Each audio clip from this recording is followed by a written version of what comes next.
Alah dalah.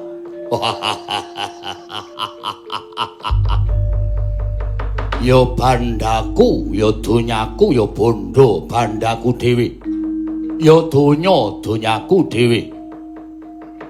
Anak lanang Anindita bocah mursid isa mikul dur mendem jero karo wong tuwa aja mung kandhek ning pangucap ning kababaro dadi pakarti jit.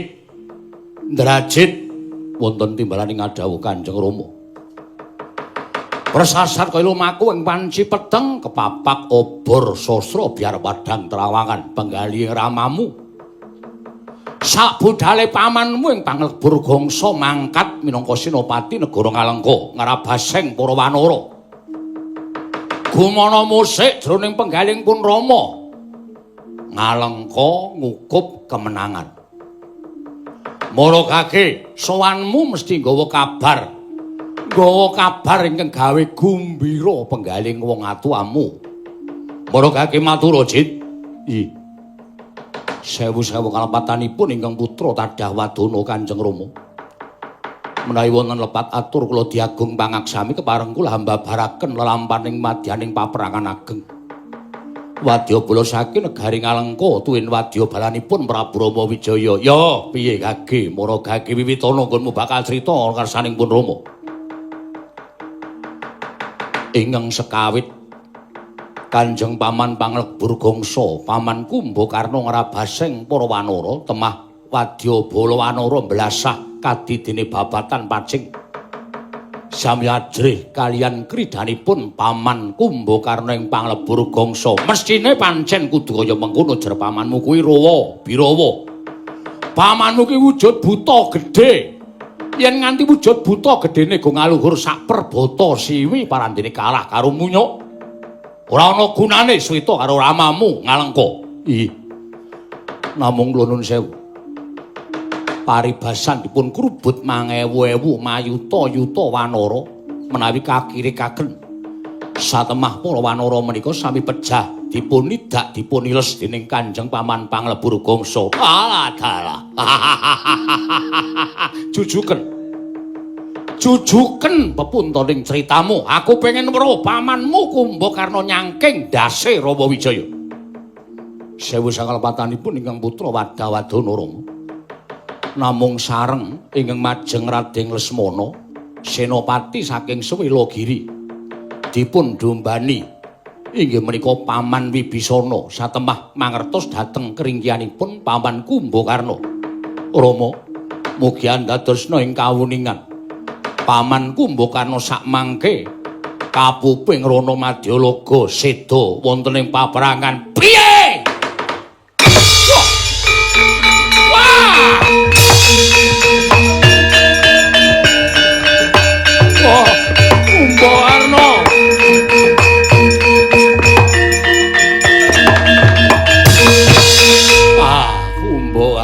Kumbakarna. Kowe mati ana ing paperangan adikku adikku wong gagah. Adikku wong sentosa. Ora sembada nggonmu ngucap ngersaning wong kadangmu tuwa. Aku nalika kowe saguh madeg senopati. Ora sembada nggonmu ngucap kawan kadangmu nalika kowe saguh karabaseng balaning Rama Wijaya. Ning kepuntane kowe tekaning mati. Mbok Karna. Kowe buta gerangan goblok Kumbakarna barang.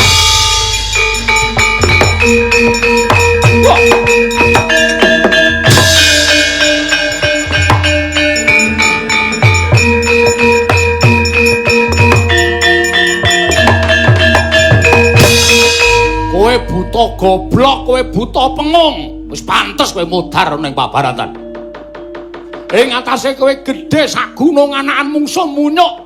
Kowe kalah Kumbakarna. Nyuwun mapunten Kanjeng Rama. Sampun utuh dhateng Kanjeng Paman. Nyatanipun Kanjeng Paman menika ngiklasaken pejah gesangipun. Kinari anambak dhateng paduka Kanjeng Rama anggenipun angekahi Dewi Sinta. Jit wonten dawuh. Pamanmu nalika semana matur kelawan aku yen to maju ning peparangan ora mbelani kelawan aku. Pamanmu nalika semana matur karo bapakmu yen to nggone maju ning paperangan ora mbelani karo Dasamuka, ora mbelani karo bapakmu. Nanging sing dienggo pawadan nggone labuh kelawan bumi wutah gedhe. Sing dienggo pawadan labuh kelawan bumi wutah gedhe, kowe ngerti dhewe. Wong Alengka sapa sing ora labuh karo Dasamuka mesti bakal mudhar ning negarane dhewe. Contone pamanmu Panglebur Bangsa. Ora usah dadahi to dadi wong becik, ora usah dadahi to dadi wong apik. Kanthi pawadan lelandhesan mbelani bumi wutah gedhe gombal. Aku ora percaya. Mula wis ora aneh yen to pamanmu Kumbakarna mati ana ing pabaratan. Aduh Kanjeng Rama.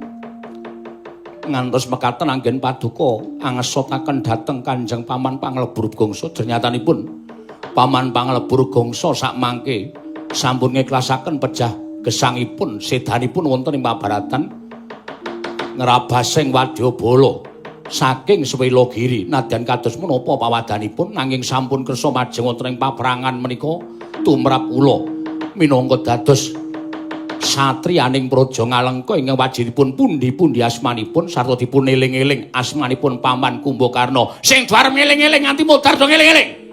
Ora sudi eling-eling pamanmu. Wong wis mati kok dieling-eling iki kurang gawean. Iya. Jit wonten dawuh. Ora lega rasane atiku yen to durung iso ngrabasing balaning Prabu Wijaya. Anak lanang wonten timbalan. Kowe tau tate pamer karo bapakmu bab pusakamu ing ngedap-edapi. Arane pusaka nami Nagapasa. Kaya apa? Nagapasa kaya ngapa? Aku tak nonton iso mateni Rama sak balane apa ora?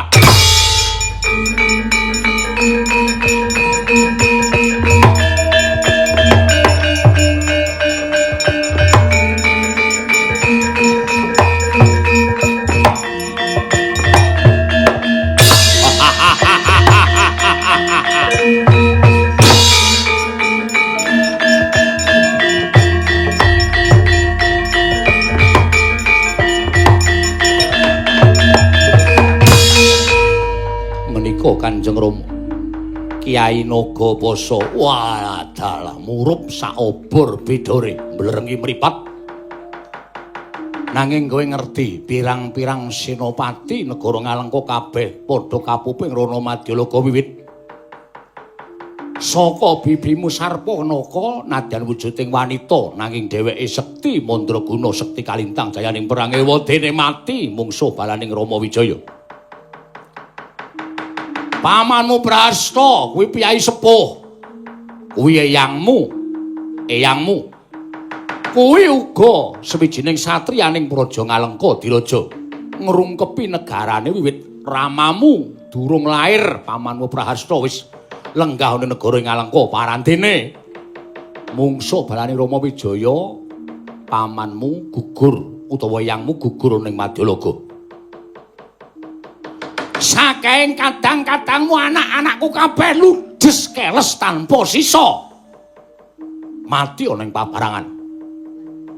Kumbakarna sing persasat gedene kliwat ukur sak perbata siwi tak jagake supaya iso mateni balane Rama Wijaya sak Rama Wijayane.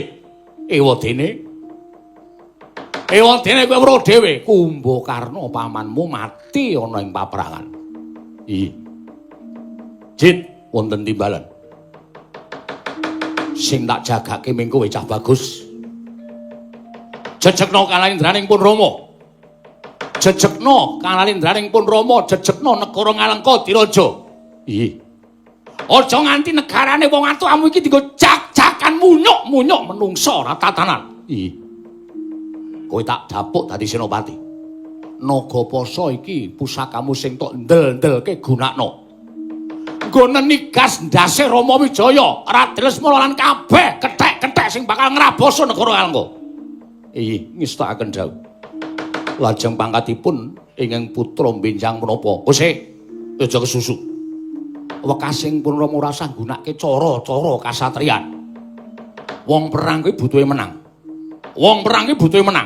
Nadan kanthi gunakake cara sing licik yen perlu gunakno. Waton Rama mudhar sirahe gawanen ngarep aku tak nggon tak idak-idake. Ngestaken dawuh. Pareng bidhalaken sanggening para wadyabala.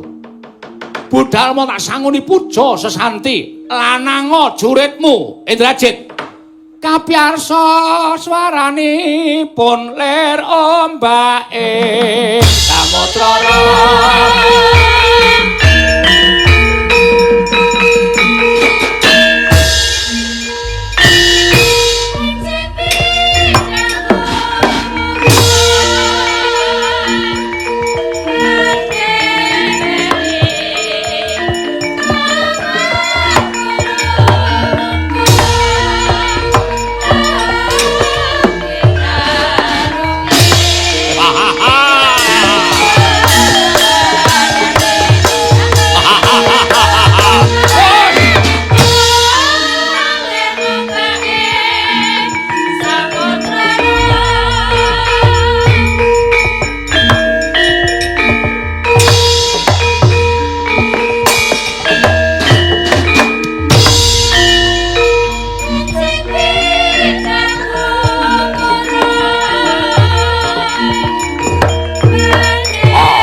Kok wonten dawuh. Bilung wonten dawuh, Bos. Nuwun sewu, sonten-sonten kok ngetapaken para wadyabala niku genahe pripun? Terus ajeng kepripun kula tak nyuwun priksa. Dereng dangu sedanipun ingkang pamaning panglebur gongso. Inggih menika Gusti kula Raden Kumbakarna. Kok Gusti kula Raden Indrajit sampun kepareng ngetapaken para wadyabala. Kula ajeng nyuwun dawuh, kok wonten timbalan. Bareng aku ngatur ngersaning Kanjeng Rama Prabu Rahwana. Kaya ngapa dukaning Kanjeng Prabu Dasamuka midhanget pawarta yen to paman Kumbakarna seda ana ing pabaratan. Malah semune Kanjeng Rama ora sungkawa penggalihe lan nganggep yen to Paman Kumbakarna, paman panglebur gangsa, kuwi sawijining satriya ingkang bento ingkang ora isa ngalahake para wadya Bala Wanara. Monggo kasinungan kasekten ingkang linuwih turta pengawak go ngaluhur kena apa mungsuh munyuk kok tekaning pati. Nganti Kanjeng Rama nguman-uman kelawan Kanjeng Paman Kumbakarna Gog. Lah niku perkara perang niku mboten perkara gedhe karo cilik. Ya lho. Heeh. Kadang kala cilik niku malah ampuhe ra jamak-jamak. Kaya to munyuk-munyuk nika. Munyuk-munyuk nika niku arepa cilik-cilik, ning cilik ning mentes. Ngaten. Tur munyuk nika ngetutke piyayi sing berbudi bawaleksana, penggalihe resik tur ya tumindake apik ya kuwi Sang Marteng Jagat Prabu Rama Wijaya. Mula nadyan dikaya ngapa munyuk cilik-cilik nika ampuh. Aku dhewe gumun ing atase wis mayuta-yuta sing padha kaning pati didak diles dicokot dening paman panglebur gangsa. Ewadene rumangsaku munyuk kok kaya ora entek-entek. Nggih niku ampe teng riku niku mula ana tetembungan ala niku ora bakal tumama enten becik. Ora ana tetembungan sing jeneng ala niku ora bakal iso ngalahke sing becik, ya Gak? Oh. Niku. Kaya kula kali togok niku gedhe cilik ning mentes kula. Togok niku gedhe ning empuk. Omong apa kowe? Omong tenan. Gedhe-gedhe gombong, gedhe-gedhe glombyar. Wis ora ana gunane. Cilika ki nek kaku, lho. Iso nggo mikul. Iso nggo ngapa-ngapa. Gedhe akeh nek lemes. Kelumbrak-kelumbruk. Menengo. Tak mut ndasmu. Karo kakang kok senengane kaya ngono. Lho, aku omong apa anane kok. Ndara Indrajit ki gumun ning atase Ndara Kumbakarna ki gedhe ning kok kalah. Ngaten. Niku kok perkara mboten perkara gedhe karo cilik. Ning perkara niku pakarti becik kalih pakarti sing ala. Nggih. Tur dasare kedadian perang gedhe ngenten iki. Nah ingkang Rama niku biyen-biyen ngunduraken Dewi Sinta niku mboten ajeng kedadian perang kaya ngeten niki. Ngoten. Prabu Rama tertemtu badhe nampi. Prabu Rama tertemtu badhe ngapura keluputanipun ingkang Rama. Ning nggih niku Prabu Dasamuka niku mboten kok wujuding Nalendra, ning piyambakipun niku wis mengeranke awake dhewe. Tegese mengeranke piye? Lho, panjenengan prisa piyambak to? Wong sak ngalengka niku ora kena nyembah karo Gusti, nyembahe kalih Gusti ya nyembah karo Prabu Rahwana. Sapa sing nindakake kapercayan liyane percaya karo Prabu Rahwana, tugel sirahe, pateni. Mula arang-arang wong kuat urip teng negara ngalengka niku arang-arang. Ngoten. Prabu Dasamuka niku mboten kok rumangsane awake dhewe dadi Nalendra niku mboten, ning awake dhewe rumangsane ngungkuli karo para dewa. Lah niku teng riku niku. Arepa dikupengi wong-wong digdaya, arepa dikupengi wong-wong ampuh-ampuh, ning nuwun sewu. Nek sing jeneng wong tumindak sing ora apik, wong angkara budi candala, niku mesti bakale kalah karo wong apik. Luwih-luwih perkarane ming bab sing sepele. Tur nuwun sewu, nek digagas perkara saru. Napa jagat niki ming sak godhong kelor. Kula niku wis ora kurang-kurang lho, biyen tekan sakniki kula niku ngelingke, ngemutke ning mesti ora tau digagas. Lho, widodari pirang-pirang, putri Nalendra pirang-pirang, mongko isih do Kenya. kok meso nyolong bojone Uwong. Lho. Niku. Kula tau takon kalih Prabu Rahwana kok ngonten niku pripun? Kula malah dicerewet-cerewetke, didapur-dapurke, dunekke batur ngertimu apa? Dupak cangkemmu perot modar. Sepriki kula ora tau wani ngelekke Prabu Rahwana niku mboten tau wani. Wong piyayene ya Kejem tenan kok. Kejem. Kula tau dikantuk rokoke susuke dijaluk. Niku tumrap kula kejeme ngungkuli wong mateni wong. kok iso? Lah iya no. Wong bilang tukae rokok. Kula mangkat. Ming sisa 7,5 lho. Dijaluk. Monggo kula ora ndedhe tenan, ateges rak mateni kula secara pelan-pelan. Ada kan? Terus saiki nek dikongkon ora gelem. Gah. Terus Pak Burawono Mangkat dhewe. Mangkat dhewe we bakule rokok ditugel gulune kok. Wah, kaya saka. Kejem ya. Kejam. Aku ngerti dhewe. Kretek didoli filter, mati kowe. Yes. Pedang Mentawa. Kusik. Pedang Mentawa kuwi pusaka kadewatan. Kuwi ora sembarang wong. Kok ming mateni bakul rokok nggawe pedang Mentawa kuwi nalarmu nendine lho. Ayo nggo lelucon kok ya, Gak. Lakon Ramayana iki angel lho golek lelucon. Oh iya ya. Ayo to Gak Birung metu ki ben lucu ra entuk lucu. Heeh. Kuwi aku weruh dhewe. Tenan. Kejeme ngungkuli sapa-sapa. Ning karo putra tresnane ora jamak. Contone karo Ndara Indrajit kuwi. Jit, anak lanang ane ndi to? Bocah mursid semukul demen karo wong tuwa. Aja kanteng nang pautap. Kapan ora tak ngerti. Kowe butuh apa, Jit? Kowe butuh duit ngangsuwa. Apa jenenge? Yen perlu gerobak ana bondo ngalengka. Ora bakal entek. Nggo kowe kabeh, Jit. Anak lanang. Trisirah, Trinetra, Trikaya, ora Triamin. Triamin ki sinden. Oh, udu anake Rahwana ta? Udu.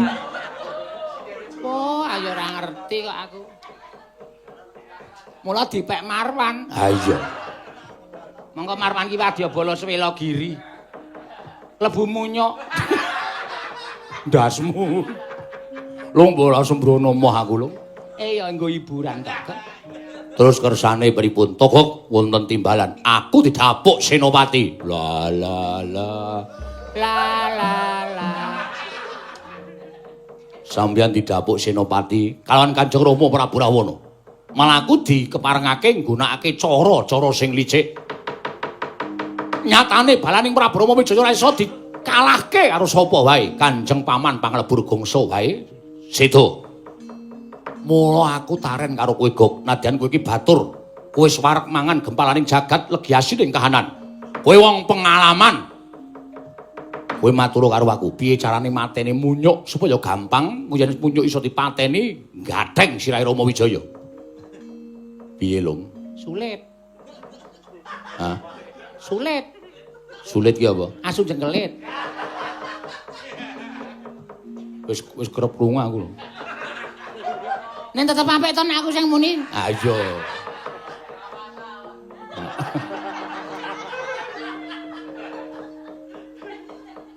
Niku nuwun sewu nggih nek kanthi cara kaya ngoten niku angel tenan. Merga nuwun sewu, pesanggrahan Swela Giri niku le Jaka tumbuk kemit. Ngendi-endi nggon dijagani munyuk.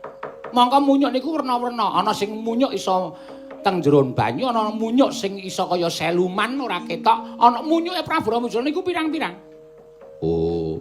Ah, bengi iki sing digawa munyuk sing beskape putih. Wah. Kuwi klebu munyuk sing isane Ming madang. Anggere mungi lau enak terus tanduk. Ah iya. Ana munyuk sing gawa bojo barang. Diweling. Mengko kowe le mangan nek wis tabuhane muni.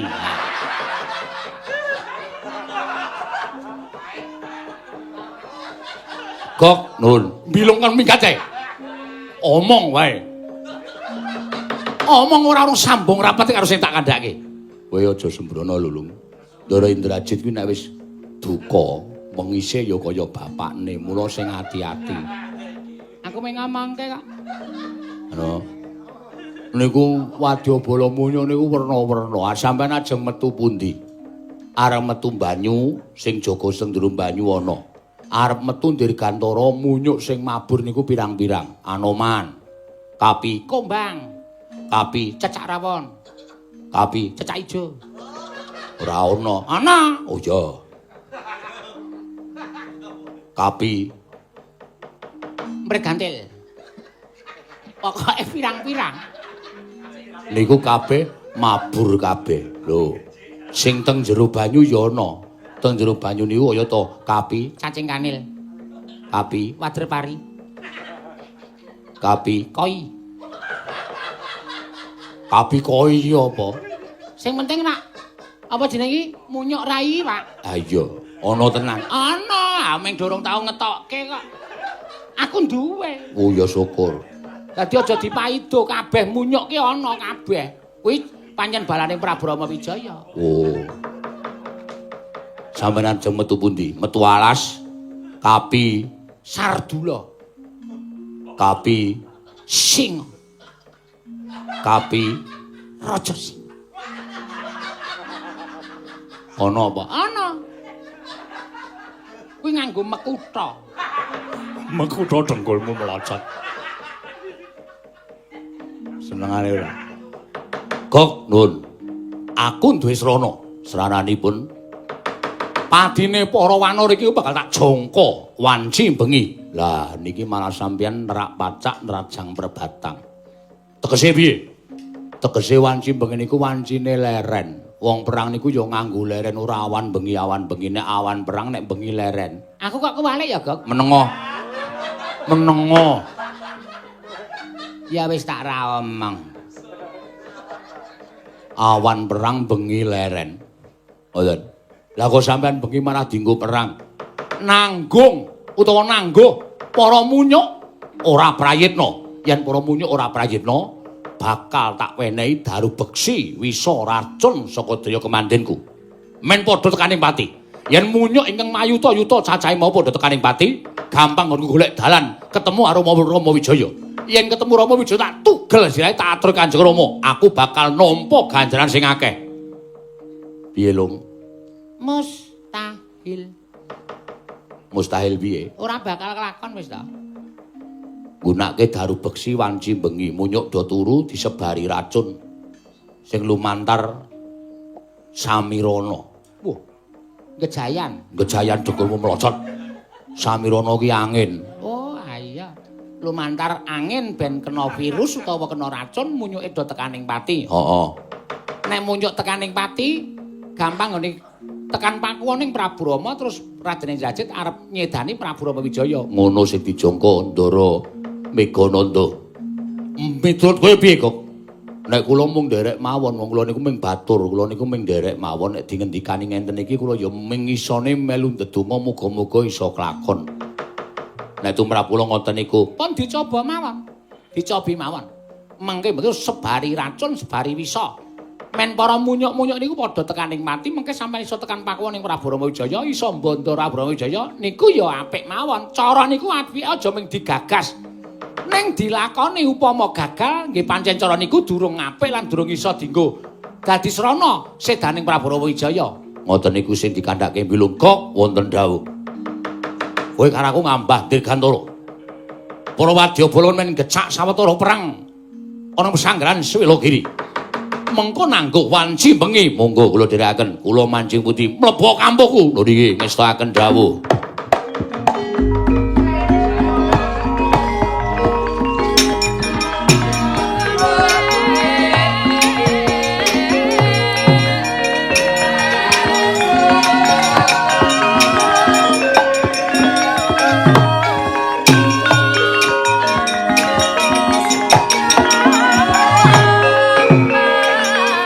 Ora bener.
mangka kanggro sesumbar lindhu bumi gonjing gumaludha kuntur ketup lumembak banyu kang kumambang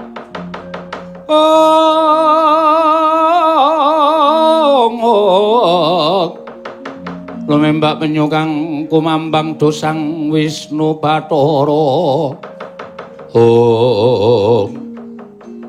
anggota wonten timbalan kadhawuh Swida i wonten timbalan kadhawuh Anggeni i wonten timbalan kadhawuh Anoman wonten timbalan aja mbok kendhoni nggonmu dandan nang malah kepara kencana nadan wis katon gugur jejonggoling negara Ngalengka ya kuwi satru panglebur gangsa Raden Kumbakarna ewadene ngibarate kaya dene saya dhuwur wite nanging bakal saya gedhe angine mula sing waspada lan ngati-ati nggone padha jejaga tumbuk kemit ana ing persanggrahan Sewelagiri aja nganti ana ingkang maraja saka sela selane garu nun ngestaken dawuh menawi dados dawuhipun paduka Kanjeng Paman namung sedika ndederek nggih inadane ngabdipun Swida sedika ndederek inadane ngabdipun Anggeni sedika ndederek Anoman wonten timbalan iritan para wadya Bala Wanara ngrondani kahanan peperangan Irana kumlibeting menungso ingkang nyubriyani ora sandadak taren-taren patenana cetha wi panjalmaning mungsuh nyuwun pangestu Paman Sugriwa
Tinututi lamun katututan lamun mangsa prawira digdaya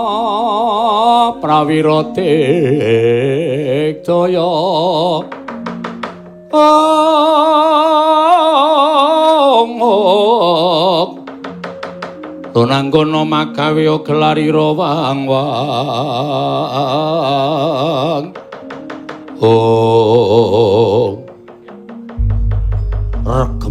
regemeng cat katon caturam bareng katon cetha meringis untune putih wah parat munyai wadya bala Ngalengka dasar para nyata sapa kowe Jayanggada senopatining Sewelagiri ayo kowe sapa tekeseting Sang Prabu Rahwana-raja aku Tumenggung Surasekti dasar para nyata ngerti dina samengko wis ana senopati anyar negara Ngalengka ora bakal gagas sedaning Raden Kumbakarna Raden Megananda Raden Indrajit ingkang bakal ngrabaseng para wadya Bala Wanara ora sandadakku ki anggunung tanpa guna ayo kene senopati Ngalengka sing jenenge Indrajit kok ning ngarep aku nganggo keset ndase wah cangkeme elek keparat ora minggat tebak darawene marganing patimu Singolina Prapteng Lali Surasekti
Suramrata Jayamrata imbang yen padha-padha. Senopati srayaning negara Ngalengka saka negara seberang. Prabu Gendon Somalengka. Sapa Gendon Somalengka?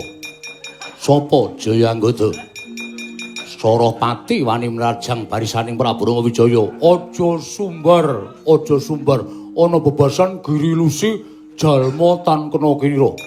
Iso ngalahke Wanara Sarat isun njara langit mati dening aku Mara Jajaran. Rasa nganggo gamelan nangnung-nangnung.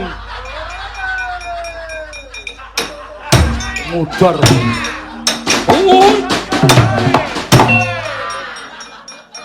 Nyepalaku.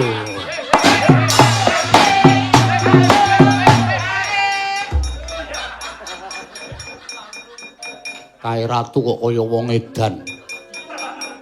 Perang disoraki kok senenge ra jamak-jamak. Ayo. Kok mati dening aku. Mudus.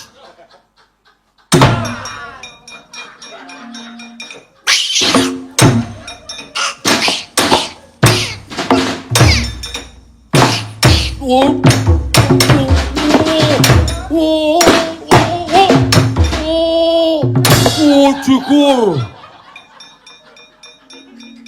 Waduh. Ayo sambato.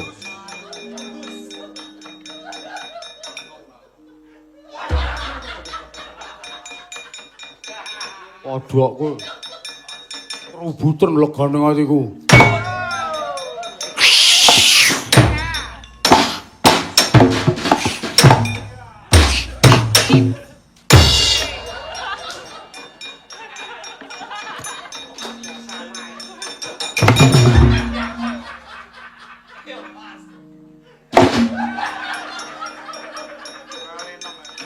Ayo, aja mung munyuk loro.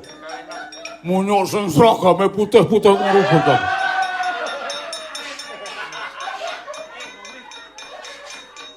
Aja munyuk mung sing seragame putih. Munyuk sing seragame wungu terong. Kon ngrubut aku gawake dom jeblok kabeh kowe.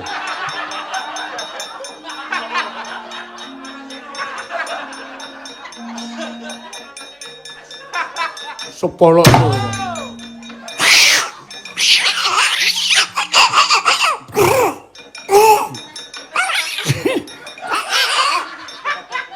Sok menane arep bekar iki sikatan. Dadi telone ora metu.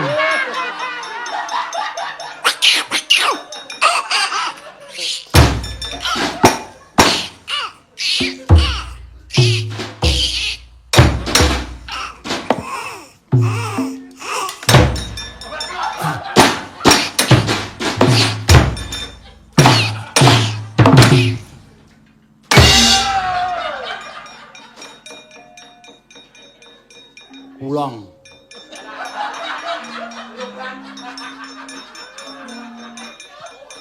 Digdaya kaya ngapa nek dikerubut munyuk pirang-pirang ya kalah. Pulang berobat. Bangane mati nganggur.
Ame ngadege kaya wong poso arep foto. Kepiye, Truk? Kepiye, Truk?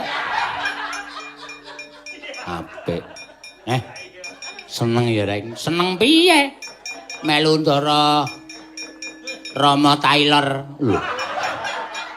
Rama Wijaya perang kok kon seneng kepiye? Bendina ora awor menungsa, ming awor munyok. Ah iya. Ning kowe karo aku wajib seneng mergo melu bila babakan kabecikan. Bener. Mrasta angkara murka ingkang disairani dening Prabu Dasamuka. Iya. Nek jane perkarane ora kok ming Dewi Sinta lho, Tru. Iya. Ning perkarane pancen Prabu Ramawijaya iki duwe kewajiban mrasta angkara murka. Heeh. Gong, Kepiye? Wah. Bagonge aneh.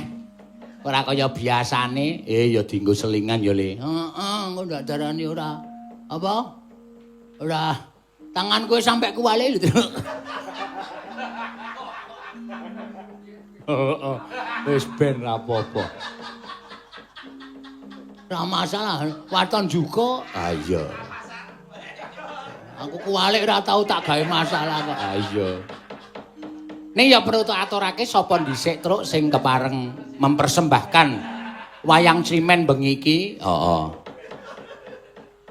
Dipersembahkan saka sapa? Kowe anu matura karo para streamer sing padha mresani bengi iki Truk. Ya, Iki dipersembahkan saka Direktorat Pengembangan dan Pemanfaatan Kebudayaan. Ya kuwi Dijen Kebudayaan Kemdikbud RI. Wah, ngono. Heeh.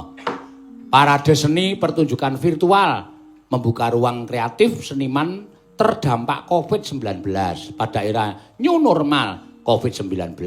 Oh, uga jagalah daya hidup kebudayaan agar terus menyala dengan tetap mentaati protokol new normal COVID-19. Bergembiralah dari rumah dengan berkesenian agar daya tahan tubuh meningkat dan mampu melawan COVID-19. Uga Dijen Kebudayaan Kemendikbud Republik Indonesia menginisiasi program jalur rempah-rempah sebagai diplomasi budaya.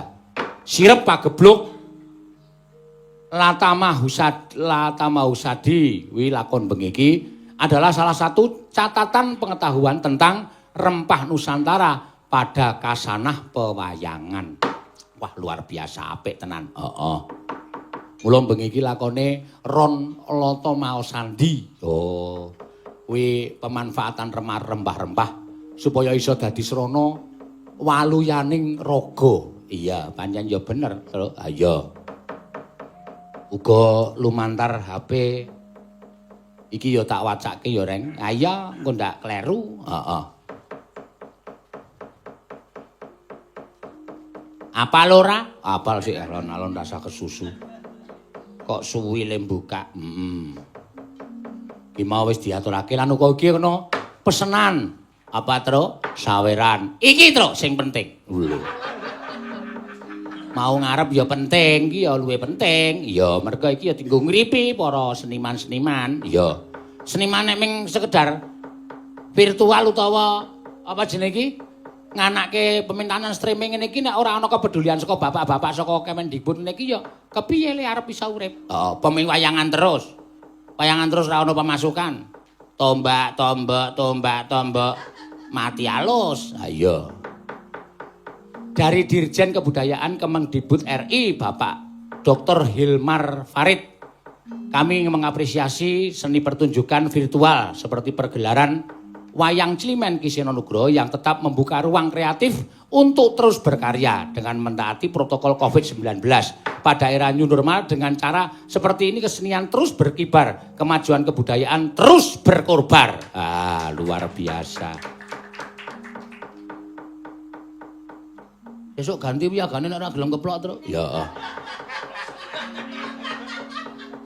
Rumangsaku kok keplok anggere ana wong nggawa adang. Wong iki pengendika saka bone Bapak Dirjen Kebudayaane. Ha iya, ya ora apa-apa karang ya urung paham wong SDM rendah-rendah kok. Dari Direktur Pengembangan dan Pemanfaatan Kebudayaan Direktorat Jenderal Kebudayaan Kemendikbud RI. Panjenengan Bapak Dr. Restu Gunawan M. Hum.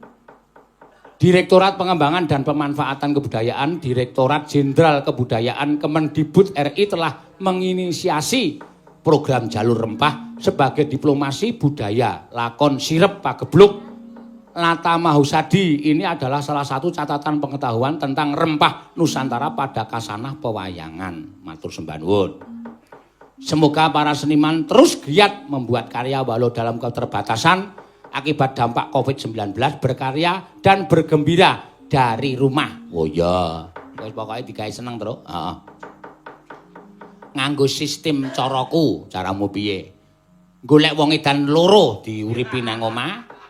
Engko anggere esuk kon gelut, engko ora seneng banget awake dhewe. Itu bergembira dari rumah. Ning nyiksa wong edan ku padha karo ora duwe kemanusiaan. Anu barang kowe tak ingu. Terus tak duro kirikku ya saben esuk.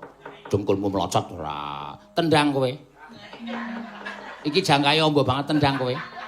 Mbah. Nyenengke ya. Ayo padake rumangsane. Ya iki wis nyawer menyang Bapak Dirjen Kebudayaan Bapak Dr. Hilman Farid lan Bapak Dr. Restu Gunawan guys nyawer ya 1 juta. Oh iya. Tembange masing-masing 1 juta, tembange bebas saka panjenengane. Oh ngono rek. Wah. Seneng aku.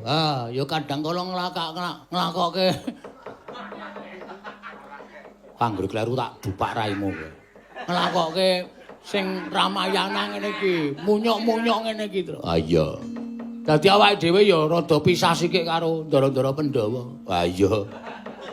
Saiki nyuwita karo Prabu Ramawijaya kancane munyuk-munyuk. Heeh. Werna-werna ya, Tru. Werna-werna. Ana sing raine boyo Kapisaroba. Ana sing raine apa jenenge iki? Manuk Kapi Cecak Rawon. Ana sing raine pitik barang Kapi Soto Bali. Nek soto sulung ana ora ana. Rai apa kuwi? Rai mangkok jenggone mlocot kowe. Heeh. Soto Bali. Yo. Kapi anu rai gajah kae Mantasti. Wah. Nek kapi rai gareng mantasmu. Mantasmu jeblok. Ora ana rai gareng ora ana. Aku dadi ndek kanca pirang-pirang itu. Heeh. Seneng aku anggere ana munyuk, Dok.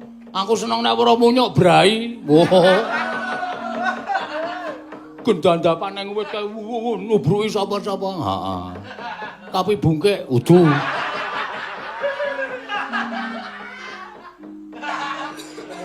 Senengane kok neng anu ki ngawur ora.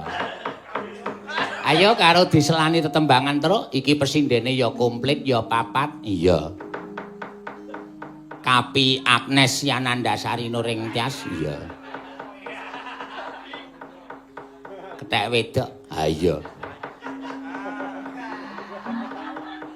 Kapi Orisa.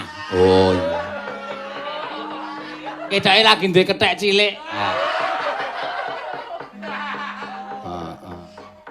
Kapineti. Sapa? Kapineti Sulandari karo sing terakhir ki munyuk tuwa. Oh. Bruk Prastiwi. Kuwi karo kandha. Loh, ngene iki kudu iso manjing ajur-ajer. Ketika seorang dalang itu menceritakan tentang Ramayana ya dianggap pengrawit sinden ki ya kapi-kapi. Oh, ana sing buta barang. Oh. Dadi iso manjing ajur-ajur karakter wayang di dalam pakliran kecekel. Iya. Nek ngene iki adhe ra iso ngembake adhe iki munyuk, wah ora kecekel. Oh iya ya. Iya. Ora kena nesu dunekke munyuk. Anek dalange Rama Wijaya. Oh. Berarti mburimu Lesmana. Ah ya ora.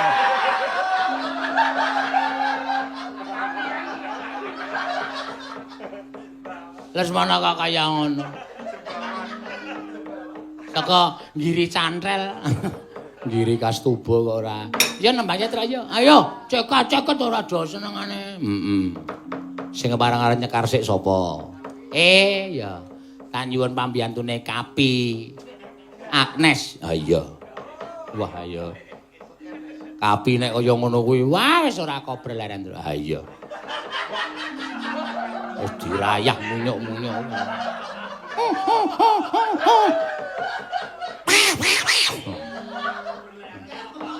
Ayo jumeneng Mbak Agnes ya. Ah iya. Ngangge beker mboten, Pak? Ora usah. Sinden wedok ki rasa sok beker ora.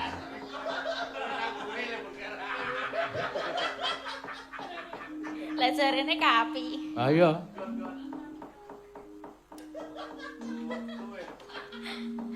Nah munyo wedoke buntutan ora lho? Buntutan. Kabeh buntutan. Munyo wedok ya buntutan, munyo lanang ya kuwi kulino to. Wajabalaning Prabu Rama, apa ndene awake dhewe rak pirang-pirang ana sing putri. Wah, putri kaya munyoke kok putri. Wedok ana. Heeh, ana sing wedok, ana sing lanang. Sing wedok ya gayane masak, golek woh. Nek sing munyuk-munyuk lanang kesele perang terus dodo mangan woh-wohan kae. Wah iya kanyang kompak ya terus kok Prabu Rama kok iso mangreh munyuk kaya ngono kuwi pirang-pirang. Prabu Rama kuwi iso ngratoni triloka. Lho. Donyaning menungsa, donyaning jin karo donyane sapa? Dewa. Waduh. Kowe iki mung gawe-gawe kowe iki, Rek. Kowe domonge ngeyel. Yo. Nembange apa Nes? Aku tak ora ngurus gareng karo ngurus Agnes wae ah. Ah iya. Nggih. Nembang Kula apa? penak kok digagas. Hah? Kula penak digagas. Ah iso. Oke sing gagas kowe iki. Ah iya. Nggih napa gagas pripun? Ambo ayo aku ora wani crita ayo. Kayak sinten to, Pak? Ah ora usah tak omongke. Masa wis gedhe tuwa dadak disebutke dibalang liring kowe kereta kok. Kagong iki senengane ora Kayak sik gawe. digagas nggih napa, Jal? Ora ngerti aku ya takonono dhewe sok nek ketemu wonge. Heeh. Engko aku nek ngomong darani adu-adu, darani adul-adul padahal saksi banyak. Ah iya, iya. Oh, ngaten to. Heeh. Embuh kok. Heeh. Kadang kala sok malah sok muni kula dhewe mawon, Pak. Ngono. Lha napa? Maksude wong kuwi mawon sok muni kula didapuk dhewe mawon rasa loro-loronan ngoten niku ya ana. Berarti sik nyok wong loro, Pak. Apa ora ngerti aku ki. Ora paham aku. Kok rado. Yo sapa? Ah iki kok sapa? Lagune apa? Napa niki dereng wonten pamundutan lagu? Iki penyanyi Bapak Direktur Dirjen Kebudayaan Bapak Dr. Hilmar Farid karo penyanyi Bapak Direktur Pengembangan dan Pemanfaatan Kebudayaan Bapak Dr. Restu Gunawan. Saka Kemendikbud Pusat Jakarta kono ora ngersake lagu ning nyawer, lagune bebas. Oh iya. Caos ana sing rada kepenak, ya ana kerase, ya ana aluse. Ya. Oh, nggih, keras terus alus napa alus terus keras? Manut. Biasane keras riyen nggih, Pak. Aduh. Pripun to? Ora apa. Nglete. Ayo kowe iki takoni kok ora. Ya, ayo. Kula pengen pelok barang. Pelok mawon. barang kuwi apik, dasare gamelane pelok ya apik, slendro apik, didol ya apik. Ayo. Apa? Kiraku kaena. Nggih. Kuwi senengane Bapak. Kiraku kowe tan citra.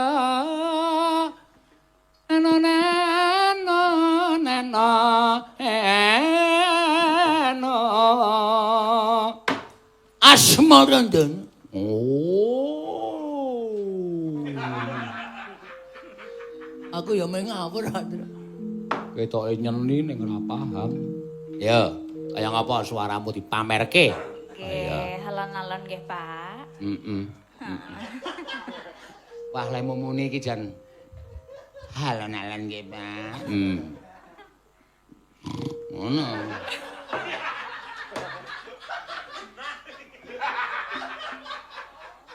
Ya. Kiraku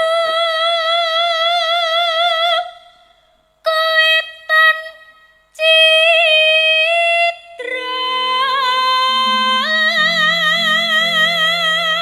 Oh. Piye? Swara ya kepenak, apik, empuk. Empuk. Kiraku. Marga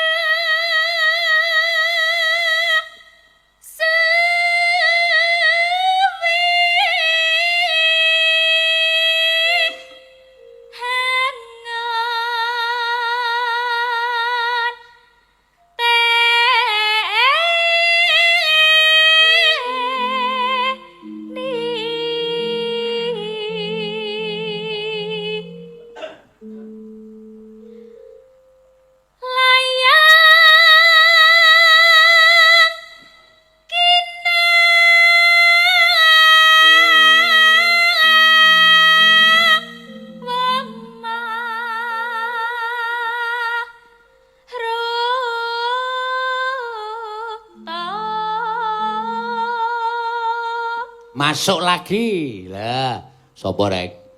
Pepundenku. Wah, jan iki piyai siji iki jan aku salut tenan. Sapa? Penyanyi Bapak Tumiyono nyuwun tembang kangen yang nyanyi Mbak Agnes. Lho, piye mulai Agnes suarane pancen yo apik tenan bocah siji iki dadi ya wis memper nek akeh sing padha nyuwun.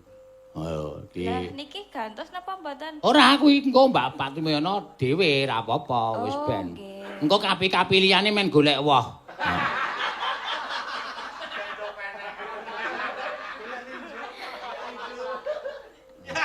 Ya.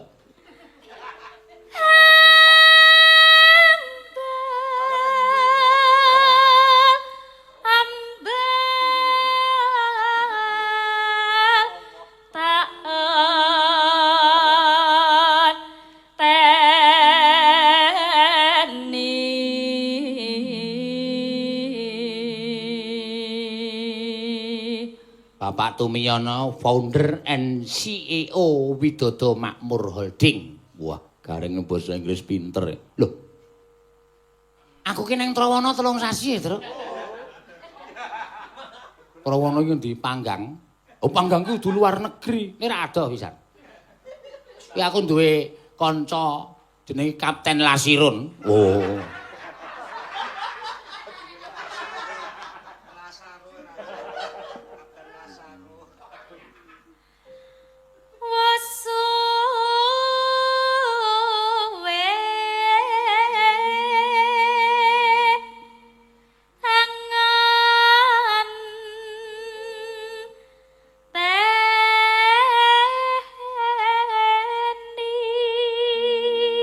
Saka panjenengane Mbak Indra Wilton SSM Hum. Wo, ki arep mlebu neng Dr. S utawa neng S3. Wo, dengan arep meneliti tentang aku terus. Oh, pengalian bahasa pewayangan Ki Sena Nugraha. Pengalian pembaharuan apa pengalian aku radong. Oh, heeh. Kuwi arep neliti aku. Wah, penak kowe mengkari meneng wae terus diteliti. Bagong ora. Rasaku hangat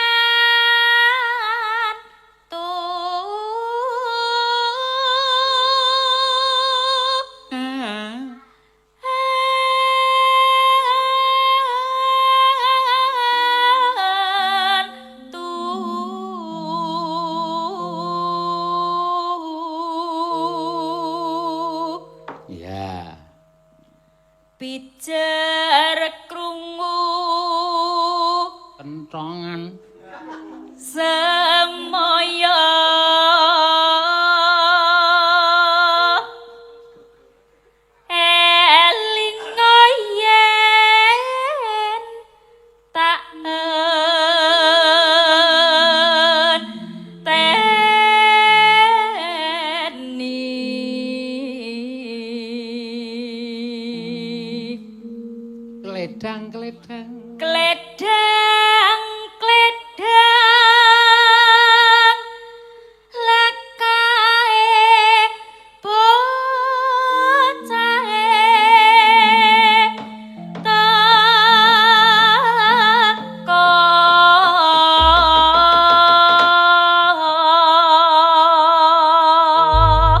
coba tok tibake jenang gula no. Oke. Jenang gula. Wah iya. Jenang gula kowe aja lali tut tung kluthuk. Truk. Akekmu iki lho. Nggo nyerempet sirah lara e. Aku wong jenang gula kok kenongane serpek. Serpek. Ya mangga.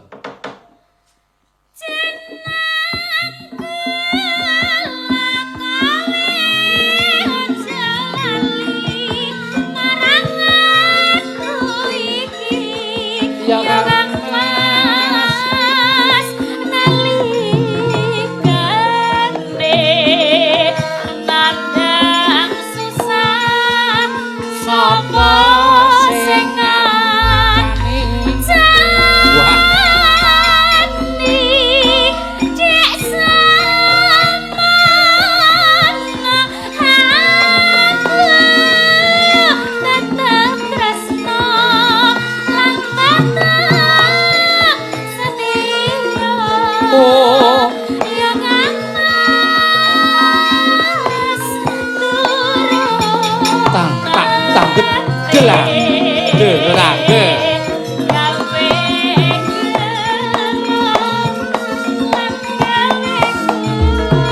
jiwa Oh. ning saiki bareng mukti kowe konjur malah lali marang aku sithik kowe asu terus ngajak padu jangan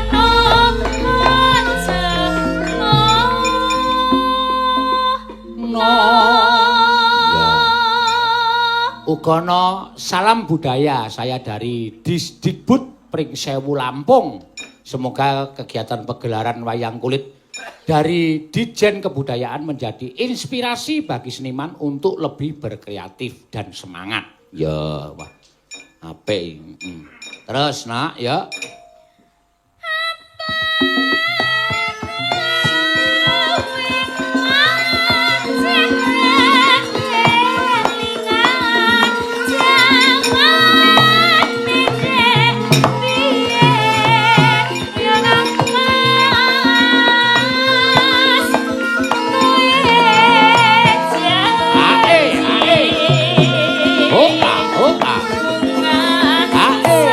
Ae.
iki. Kendangan toto tembang nek ngene iki mengajak organ tubuh untuk bergerak ya, Tru? Heeh. Pengen joget. Ambok joget bebas. Momen jogete kok ora entuk ora. Aku isine wis tuwa soalé. Oh, jeneng joget ki aja mikir tuwa nom. Joget pengen joget, joget. Apa keluarkan ekspresimu. Oke. Minggir, Reng. Ya. Dipindah kok piye? Mbaya dikon lunga kok dijunjung dipindah. Salahe anjing. Yo.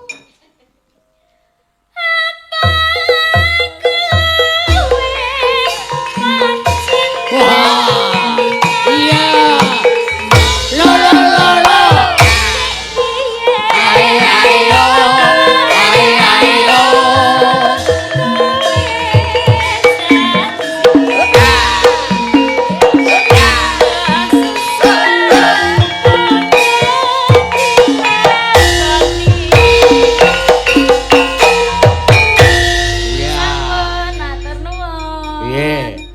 Meski dalam kondisi COVID-19 iki penyanyi Sindan tetep iso berekspresi. Iya. Kaya anakku wedok Agnes ki mau lho. Oh, to. Ruangane pancen sempit iki, Tru.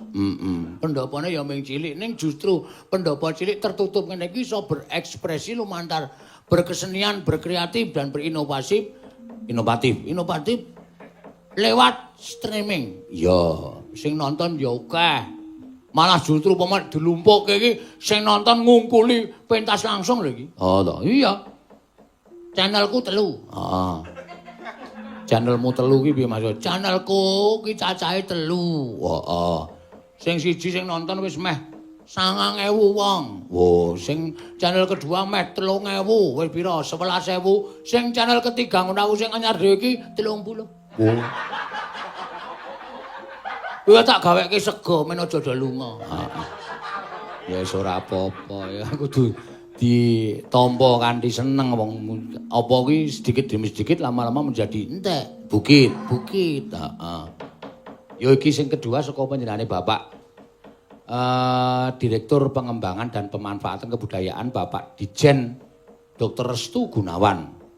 Iki tembange ya bebas. Sing kepareng nyekar sapa? Kapi Orisa. Ya, Iki wah jan. Biasane iki anake iki gemandul ning nggon ngendodeng. Iki tinggal ngomah, tinggal nang wit-witan. heeh. Kula tinggal. Heeh. Sing melu sing lanang. Heeh. Sing melu sing lanang si apa bojone jenenge? Freddy. Heeh, Bambu Freddy. Bambun. Bambun iki munyuk gedhe kae. Wah, kuya gedhe. Ya. Ngaturke apa, Sa? Selindro ya, Pak. Slendro, balik meneh. Iya. Balik meneh. Balik slendro meneh. Wah, jan ayo. Arep nembang apa? Ngaturke kagem Bapak Dijen Pemanfaatkan. Ya. Rengu nggih, Pak. Rengu dibawani ora apa-apa. Mengko gek bar iki ngaturake Bapak Direktur Widodo Makmur Perkasa. Ya, Bapak Tumiyono. Ngono ya. Tembang kangen sing disuwun Mbak Agnes. Iya. Agnes nak. Ki sing saka Ngalang kok durung teka ya, Tru? Ambuh aku ora ngerti kok. Biasane mak celurut. Cetok. Celurut kok cetok. Ya mangga. Memanise merahati. Sumene nek arep nyuwara ki dipaske dhisik. Ora usah kesusu. Ha to. Kowe mau meh kepletre to kowe mau. Memanise. Ah, aku jenenge urung pas wis mempeng kok kowe iki. Pak Bung. Nana.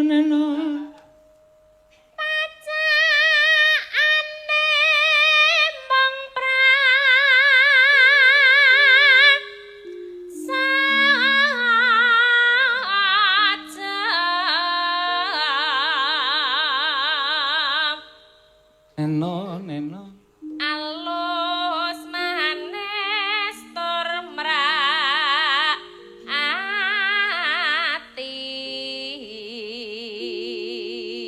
rasah kesusu dipenak-penakke wong nyuwara ki.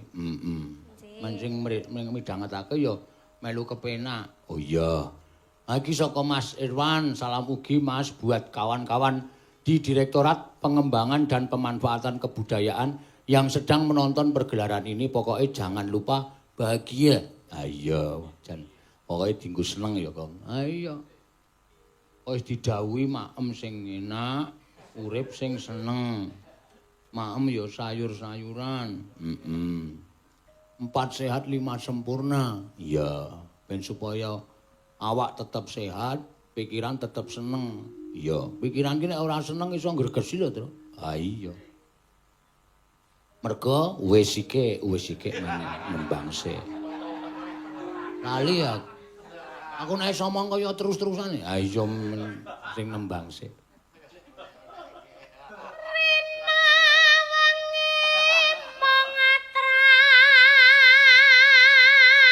Aku biasanya kono wis ki emoh. Ha iya.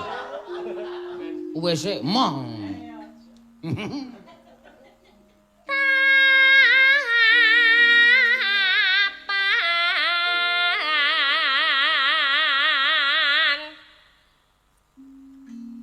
muntang manting tanjenak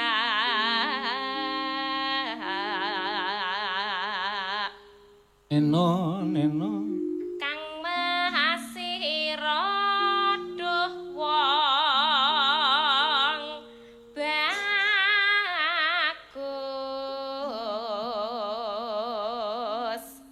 neno gampang temen ambeh beda beda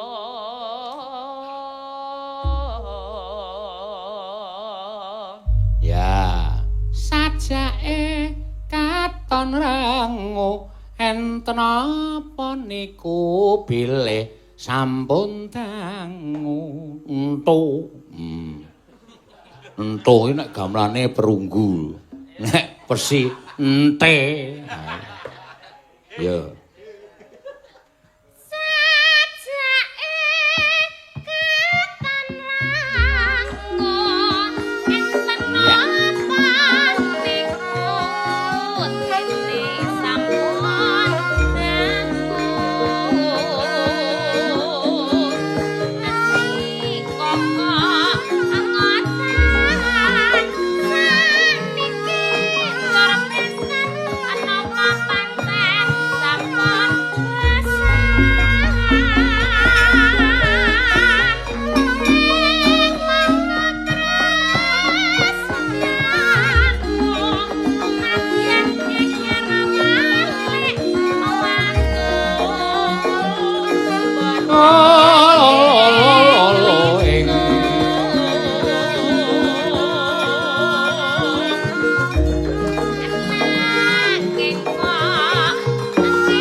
iki engko terus mlebu dandune lho, Gong. Masa? Heeh. Dian.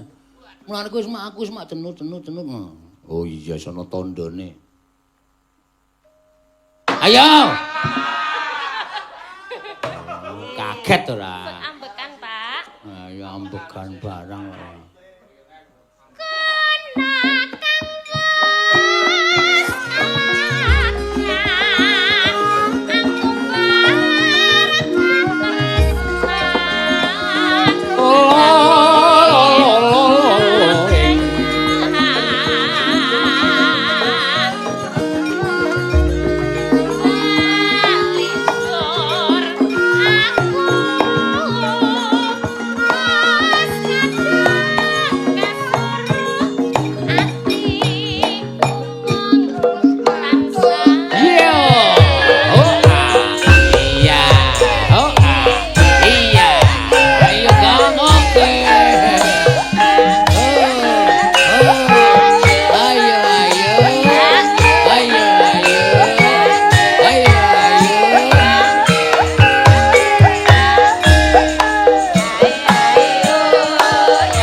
Matur suwun.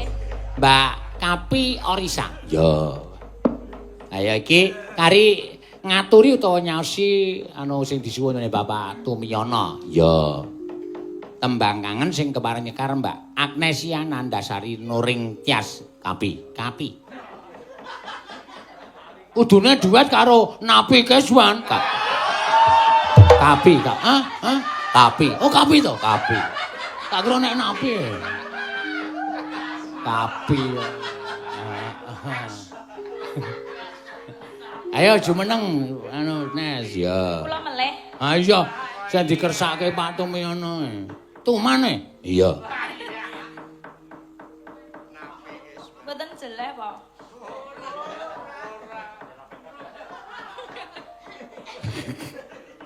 Nggih, kagem Pak Tumiyono nggih, Pak. Heeh. Dibawani ora apa-apa wektune rada kopet. Iya. Dina Minggu kang tanti. Niku bawane. Ambo. Aku iki mau duwe biasane. Tete. Asing ngendi? Napa nggih? Rasa sing dawa-dawa. Oh nggih, cekak mawon. Disesuaikan karo wektune. Ha iya. Wektune iki ora tek obat kok ya. Lah niki kok do ayu-ayu napa to? Ora dong kuwi cah dawa. Tak patenane engko nek bubar.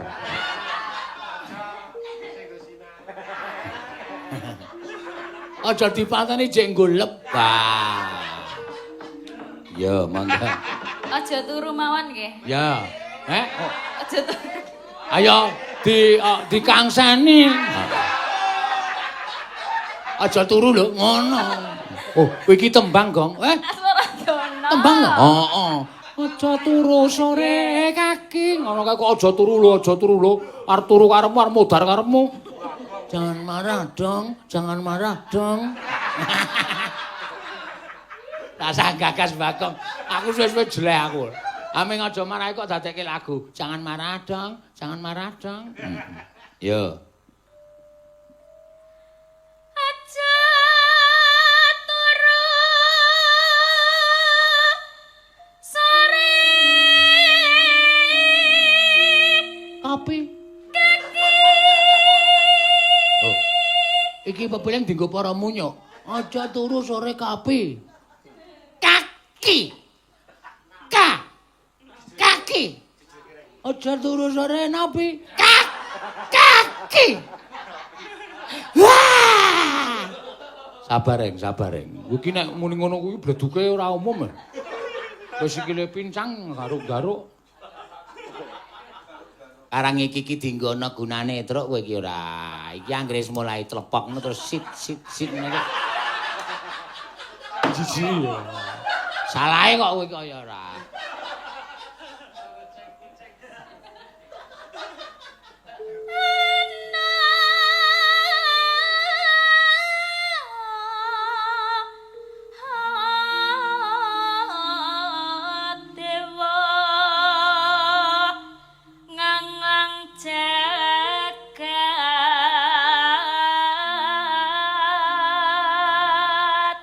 Sembrono iki arep omeng tembang kaya niki sing yasa piyai luhur Jeng Sunan Kalijaga. Oh, dirungokke kuwi. Oh. Gogoi lampemu. Cukup apa tanganmu? Cukup wong cangkemmu gedene semono kok. Tanganku ming semene kok. Lodok. Ha iya.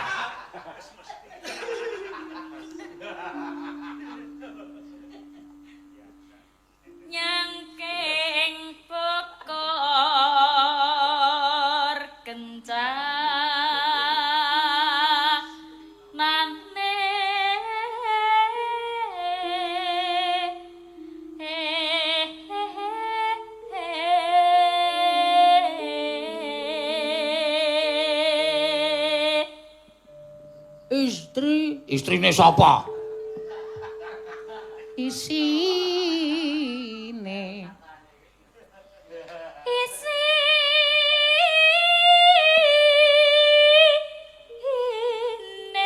Donga tetulah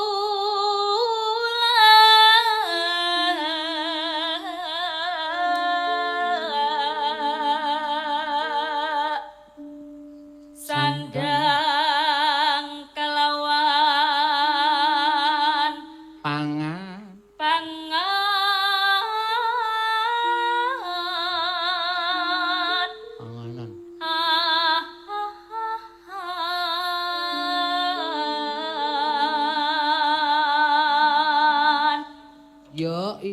ya iku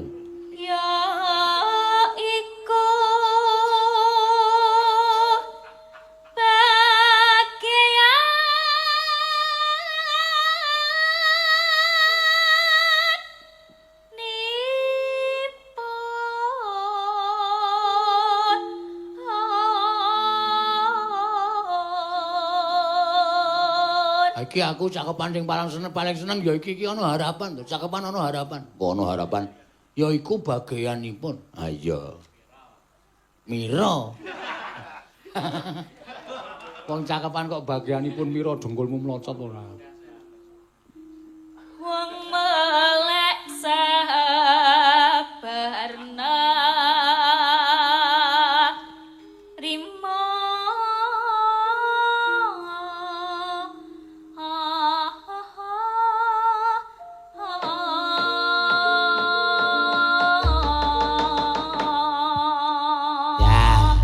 Ya, mangga. Tembang kangen. Dirada slow apa cepet, Reng? Wah, ben energik. Kampi Agnes iki rada di. Kula dhewe tenan, Pak. Heeh, dhewe, wis dhewe wae. Heeh. Liyane kon ngeremi ndok wis men. Dekem nang kono wae. Wis ya, mangga. Iya.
Jos to. Wah, marai apa jenenge metu keringet iki apa, Tru? Gembrobyos. Nah, merongos, gembrobyos.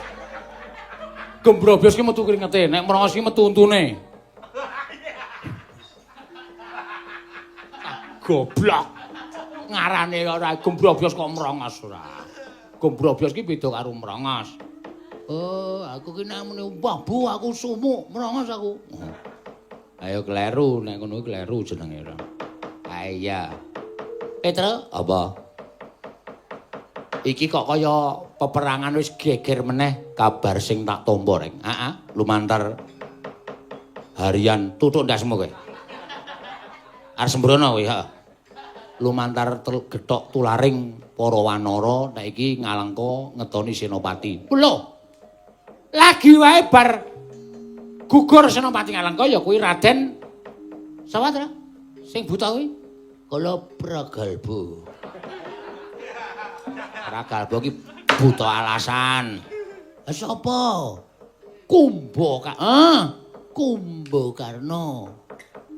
Aku wis ngetoni Senopati. Sapa kabare? Kabare putra Ngalengka. Lho.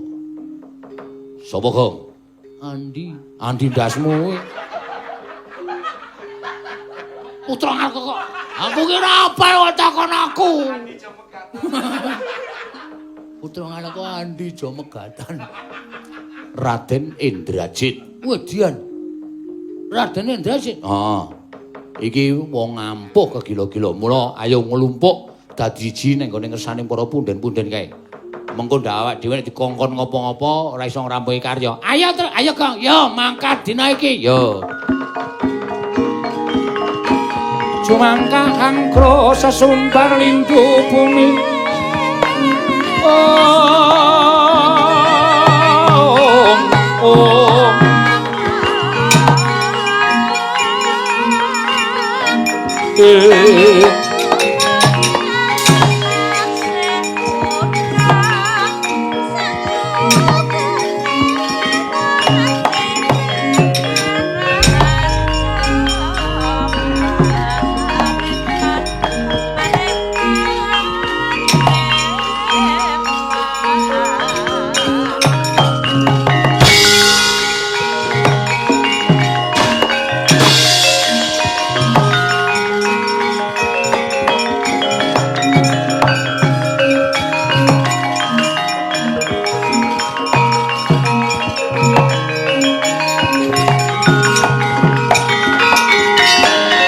Cakropala kang tumingal Rang campo samya medali Lir katit wileting kota Danyanggung mangunjang niti Wus ngancik wanci ratri jumbuh lawan weking tak jongko aja nganti kawis tara nggonku nlusup marang pesanggrahan Swelagiri ngregemeng nganti kaya gunung akehing para munyuk ingkang padha ngaso lan padha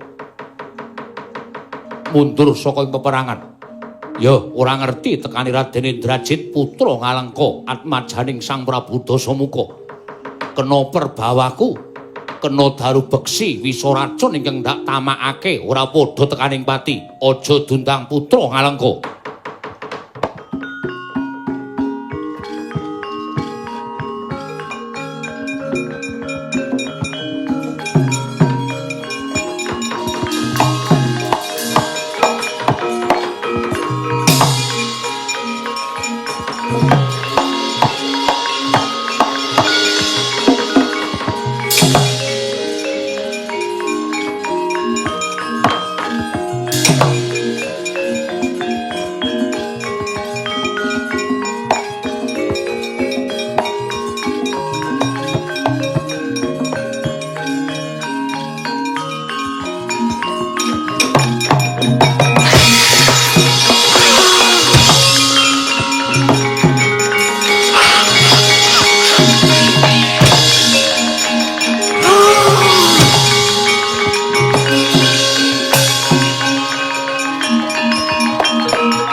Punapata mirah ingsun prihatin waspagung micil tudatan karya sengkang rinemegan Gusti. Ana apa, Tru? Iki kok dadi ana kahanan sing elok-elok ya, Gong? Lah piye? Munyuk pirang-pirang sing maune ting cruwet sing maune kaya padha seneng-seneng merga iso menang. Ngasorake prajurit utawa senopati saka negara Ngalengka. Kok iki do ting gletak. Monggo iki turu apa semaput, Gong? Ketoke kok do bal-balan. Bal-balan dukung ngoten kuwi. Awon stok lekaran kok bal-balan. Kowe iki mripatmu melek apa merem? Nek ngene iki mesti semaput apa tekaning pati, mengkari dicek. Nadine si ana apa ora? Sapa? Nardi. Nadi kok nganti Nardi. Isih ana apa ora? Atiliki kono didemeki dadane iki ana keketeking jantung apa ora, Gong? Ya.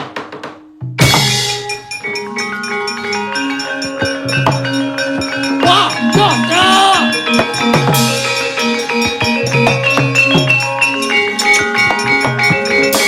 Wis genah. Kowe golek horen, dimumumke nek iki ana lelayu. Tapi Jaya Anggota telah meninggal dunia dengan tenang. Gong, iki wancine ora gojek. Ayo mlayu. Matur ngesahi suwun Ndara utawa sinuwun Prabu Rangajaya utawa Kapi Sugriwa. Iki tanggung jawabe piye? Kok ana munyuk doting blasah. Iki kaya ana racun sing diserot lumantar angin, lumantar samirana kok nganti do kaya ngene kanane. Lho, galo Gong, saya oke galo. Walah, jan wis ketiwasan iki nek ora mlayu. Yo Gong, yo.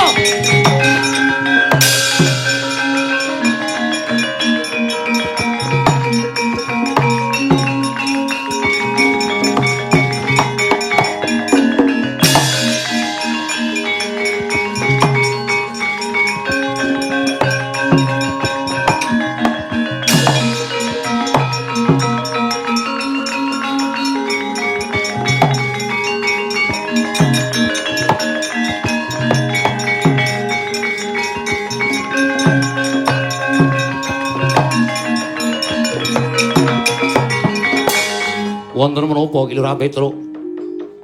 Iki Sugriwa to? Iki. Lapor ana kanan sing edapi-dapi. Lho, wonten menapa? Ki menapa jenengan ndika Ki Lurah mlajar-mlajar? Lho, buluse metu to.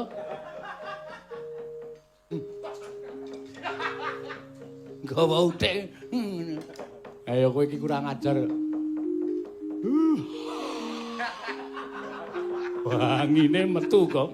Maho. Kethek-kethek Swela Giri ora ana apa-apa.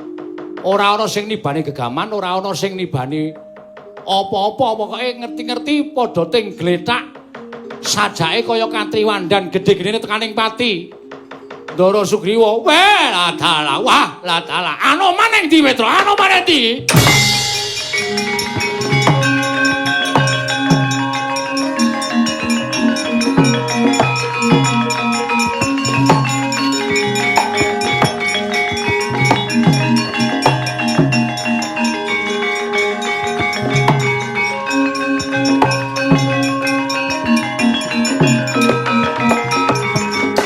Bumi kunjang ganjing langit kelap-lawaton lir kincanging risang mawe gandrung Anoman wonten timbalan Petruk matur yen to Wadyabala Swela Giri akehing para munyuk kang padha tekaning pati mongko tanpa sabab lan jalarane nganti mblasah kaya babatan pacing kepareng paduka paman sawana nyang pakuwon matur marang Sinuwun Prabu Rama Wijaya babakan perkara iki kepiye mungguh apike teka ana mungsuh ingkang rajang wanci bengi yen perlu njaluk tanggung jawab karo gunane bisana lho niki ngestakaken dawuh paman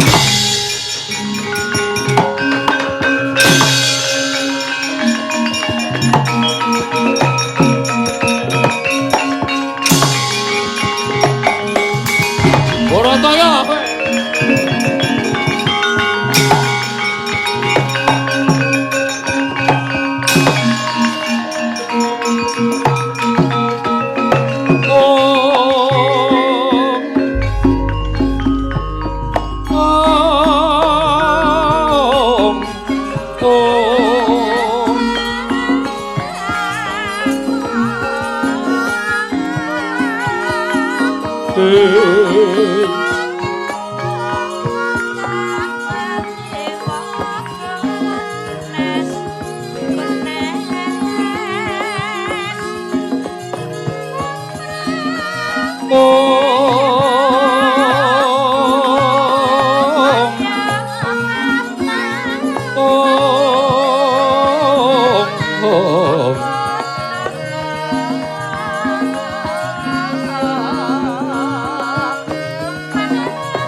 merena sumubang wangaruna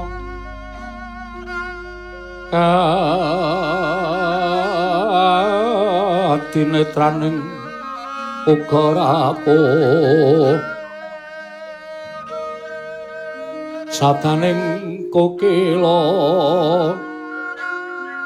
ring kanikara saketer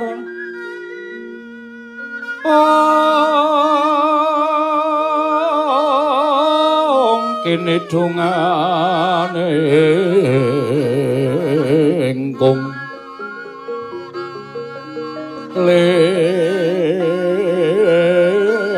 wusing pene panca Hyang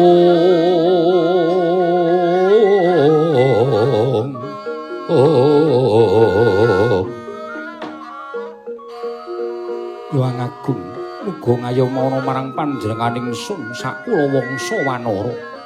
Yayi Gunawan, nggih wonten timbalaning adhawuh Kanjeng Diwaji semban kula. Saguguring senopati saka negara Ngalengka ya ki Kadangira. Satra ing manglegur gangsa Raden Kumbakarna. Saka panggehaning sun kaya wis caket panjangkaning Prabu Ramawijaya nggone kapanggiya kelawan memani ing penggalihku. Ya uga Rekyan Warasinta. Nuwun mapunten. Kanjeng Diwaji semban kula. Estunipun tasih wonten jejonggol negari Ngalengka ingkang sakmangke dereng madeg senopati inggih menika setunggal. Anak kula pun Indrajit angka kalih inggih menika Kanjeng Koko Prabu Rawana piyambak. Mila kula nuwun sewu. Mboten ateges kula menika anyes dhateng kekiyatanipun Kanjeng Sinuwun Prabu Ramawijaya babar pisan mboten. Namung menapa mboten langkung prayogi menawi langkung prayitna tuwin ngatos-atos ngengeti saya caket Kanjeng Koko Prabu Rawana anggenipun madeg senopati ngrabasing para wadyabala Wanara. Sinuwun Prabu. Miat langening kalangwan aglar pandan moncartina lir kekonang sulem sorotetan padang kasor lan bajaring purnameng gegono dasari mangsa katiga. Apa kang dadi aturira Yayi Gunawan?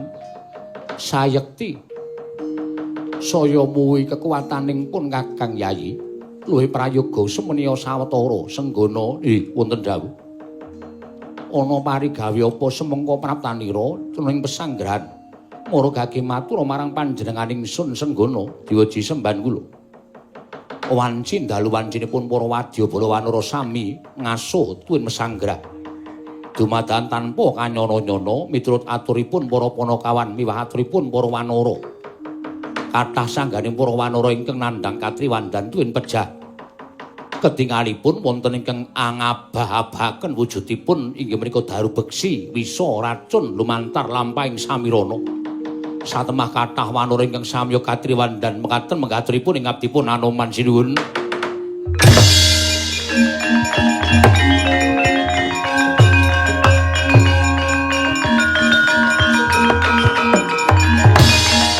Yayi Gunawan miturut penemuning Si Adi kepiye? Koko Prabu. Sewu-sewu kanepatanipun ingkang rayi tadah wadana nitik kawontenan tuwin panggrahitanipun ingkang rayipun Gunawan. Samangke Ngalengka sampun ngetoni senopati inggih menika mboten pangling. Menika pangreka dayanipun anak kula pun Megananda inggih pun Indrajit. Ingkang ngabah-abahaken daya kasektenipun satemah kathah Wanara ingkang nandhang katriwandan tuwin nandhang pejah. Sabanjure kepiye? Langkung titis tuwin prayitna paduka Kanjeng Koko Prabu sumangganipun paring dawuh sinuwun semban kula.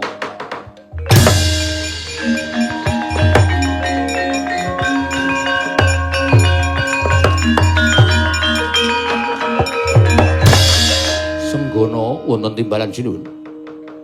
Mara dina iki sira ingsun utus ngupadiya wujuding Ranlata maos sandi ing mapananing Gunung Mahindra. Golek ana dikongsi ketemu yen wis ketemu tumuli aturna marang panjenenganing sun ya ming wujudan tetuwuhanku ingkang bisa gawe srana waluyaning para wadyabala Wanara. Aja bali lamun durung ketemu ingkang den upadi. Nun nyuwun pamit sing ati-ati aja kaya bocah cilik.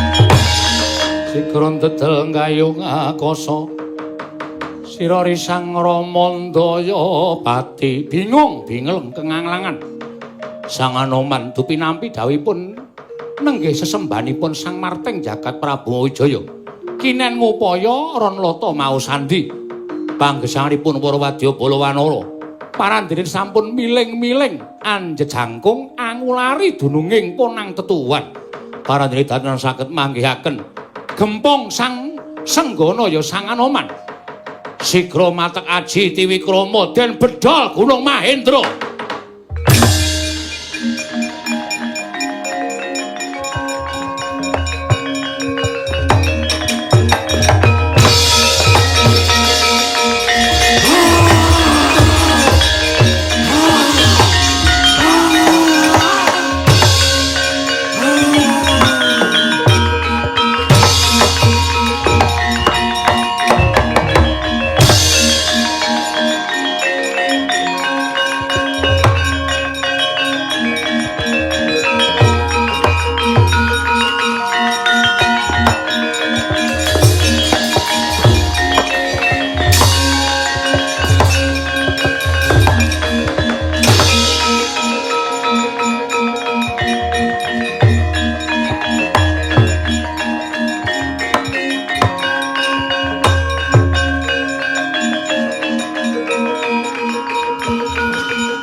Malumpat sampun prateng witing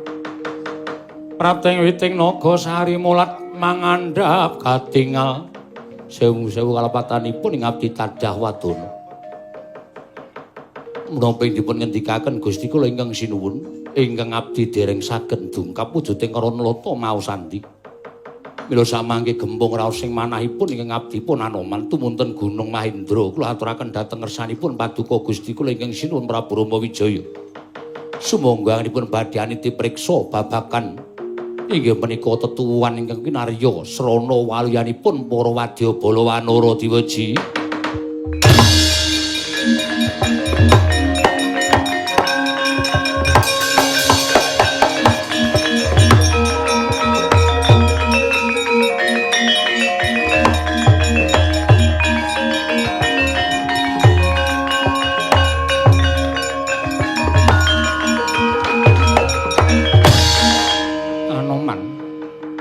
Mahendra sun lebur sawetara ingkang sisa amung wujuding Ranlata maosandi Senggana iki wujuding tetuwan ingkang bisa ngusadani cintrakaning para wadya Balawanara Raden Anoman tumunten Ranlata maosandi menika kula aturi angasta dipun borehaken wonten angganipun wanara ingkang sami katriwandan mangke saged paluya nirmala temajati jati temamulya Raden Anoman nggih ngestaken dawuh Raden Gunawan.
bala Pandhawa yuk gumulung mangung siring sata kura kambaung nggih. Raden Anoman, Raden Gunawan wonten dawuh. Kula aturi mas paosaken wonten ing antariksa. Wonten wewayangan ingkang ketingal mider-mider. Angulati dhateng pesanggrahanipun para Wadyabala Wanara. Nggih. Menika sesilnanipun anak kula pun Indrajit atmajanipun Kanjeng Kaka Prabu Rahwana inggih Kanjeng Kaka Prabu Dasamuka. Ingkang nyolong lampahing wanci ratri. Lah candhak dening Anoman mati kowe Indrajit.